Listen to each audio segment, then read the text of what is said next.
Good morning, students. In the last class, we were discussing about different theories which is there in breakdown in liquid mediums, and those are suspended particle mechanism or suspended particle theory. The next is cavitation and bubble theory, and the third one is stressed oil volume mechanisms. In that, we have covered or we have discussed suspended oil mechanism theory or suspended particle theory. So today we are going to discuss about the cavitation and bubble theory. So in practice, it is difficult to achieve 100% pure dielectric without any sort of impurities. The more common factors responsible for breakdown of liquid insulating material is the formation of cavity and bubbles in the liquids. That means some bubbles will going to form in the liquids. That will help. That will decrease the breakdown strength.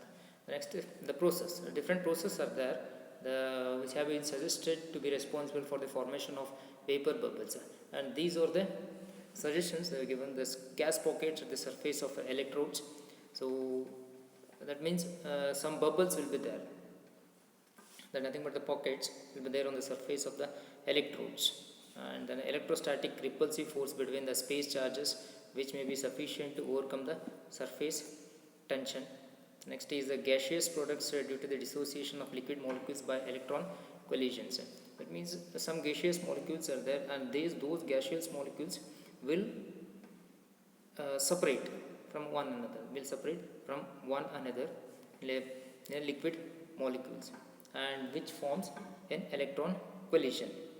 That means it separates and collides with each other. That is an electron collision.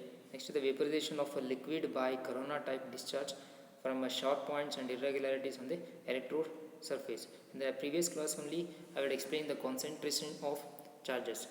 Always the concentration of charges will be more at the edges or at the point charges or at the corners. And this is the equation they are given for cavitation and bubble theory. So it has been suggested that the electric field in a gas bubble which is immersed in a liquid of permittivity E2. The E2, this is the permittivity, and it is given by this equation. So where this E0 is filled in the liquid in the absence of bubble, when the field EB equals to this field, when the field EB equals to the gaseous ionization field, discharge take place, which will lead to decomposition of liquid and breakdown may fall. And this equation will be the more accurate expression for bubble breakdown strength in liquid medium. This is a bubble breakdown strength in a liquid medium. So in that way, in that sigma, you can look at this sigma. Sigma is the surface tension of the liquid. E2 and E1 are the permittivities of the liquid and bubble respectively. R is the initial radius. This is the initial radius of the bubble, and Vb is the voltage drop. This Vb is the voltage drop in the bubble. So it can be seen that the breakdown strength depends on the initial size of the bubble, which of course depends upon the hydrostatic pressure above the bubble and temperature of the liquid. So this theory does not take into account the production of initial bubbles, and hence the results given by this theory do not agree well with all the things which is there in the gaseous in a liquid breakdown. And this is very important concept in case of breakdown in liquids. You just remember this equation. This is very important. So once again I will repeat that sigma stands for the surface tension. E2 and E1 are the permittivities of the liquid and bubble respectively.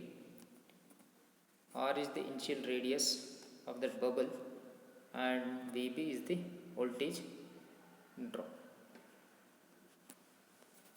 This is what the suspended cavitation and bubble theory is.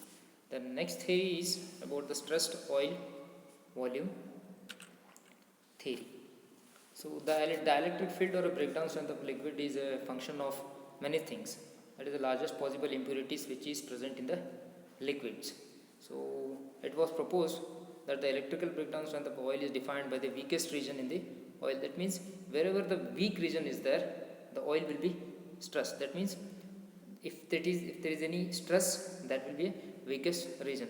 Namely the region which is stressed to the maximum and by the volume of included in that region. If you're going to apply in high voltages, so if there is any weaker section or a weaker region, then the breakdown will going to occur at that place. The next is the breakdown voltage is highly influenced by the gas content in the oil, the viscosity of the oil, and the presence of impurities. So that means some gases will be present in the oil. So then also the chances of breakdown will be more. The viscosity of the oil, that means the thickness of the oil. Viscosity is nothing but the thickness of the oil and the presence of impurities. These are the factors which depends upon the breakdown in a liquid or a breakdown in a oil. That is nothing but the stressed oil volume mechanism. In general, wherever there is a stress, after applying a high voltage, the breakdown will going to occur. Some regions will be there in the oil because of the thickness of the oil, the viscosity of the oil, the influence of any external materials. So this theory will going to take place, or this stress oil volume mechanism will take place. And this is the graph, that is breakdown strength on stressed oil volume mechanism. This is a scale. Have a look at this, how it is going to decrease. Look at this. This is a generalized graph.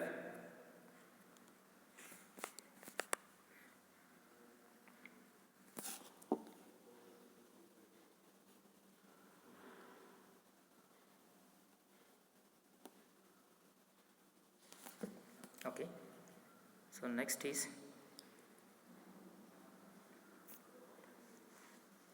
breakdown in solids. So facts and factors. Function of any dielectric material is to isolate one current carrying from the other circuit.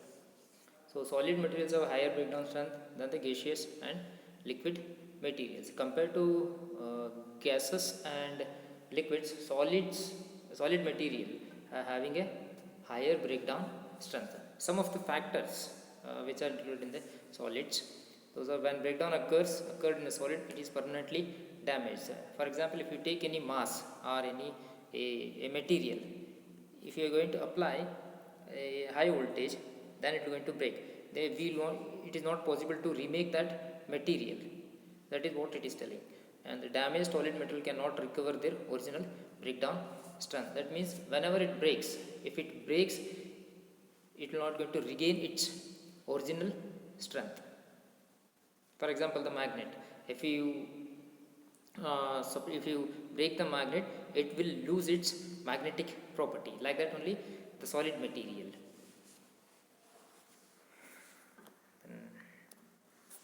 Next is good solid dielectrics must have some properties, and these are the properties: high breakdown strength, low dielectric loss, high mechanical strength, should be free from moistures. So high breakdown strength, its withstanding capacity should be more compared to the liquids and the gases.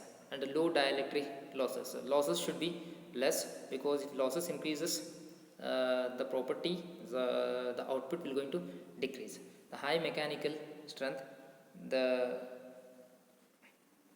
material properties, in the material properties some mechanical properties will be there, so that should be high and should be free from moisture. So if moisture is there, or if it absorbs some moisture, it will take much time to break down, resulting in a negative values. So next, these are the factors affecting the breakdown of solids: ambient temperature, mechanical strength, impurities, gaseous inclusions, water and moisture, chemical deterioration and permittivity. And these are the factors which affect the breakdown strength of solids. Ambient temperature means it's a surrounding temperature, surrounding temperature, and mechanical strength means it's the strength of that material. So impurities, gaseous inclusion, water and moisture, there should not be any impurities, that means dust particles or anything. And the gaseous inclusions, that means for example other than air, carbon dioxide, carbon monoxide, some gaseous molecules will be there on the material, so that should not be present on that. And water and moisture, so the droplets of waters, that should not also be present on the material. If it is present, the strength of the, it will going to affect the breakdown property of the solids. The chemical deterioration, it should not deteriorate if you place in any chemical systems or chemical solutions, or if any chemical solutions falls on the material or the solid material, then also it will going to affect the permittivity, the uh, allowing, the percentage of allowness, that is nothing but the permittivity, how much it is allowing to the material, that is the permittivity of the solid breakdowns. And the principal mechanism of breakdown of solid material, these are the different theories which we are going to study in solid breakdowns. First is intrinsic breakdown or ionic breakdown, next is electromechanical breakdown, third is thermal breakdown, fourth is electrochemical breakdown, and the fifth is ring and tracking mechanism. So these are the different theories, and these theories I am going to explain in the next class. Thank you.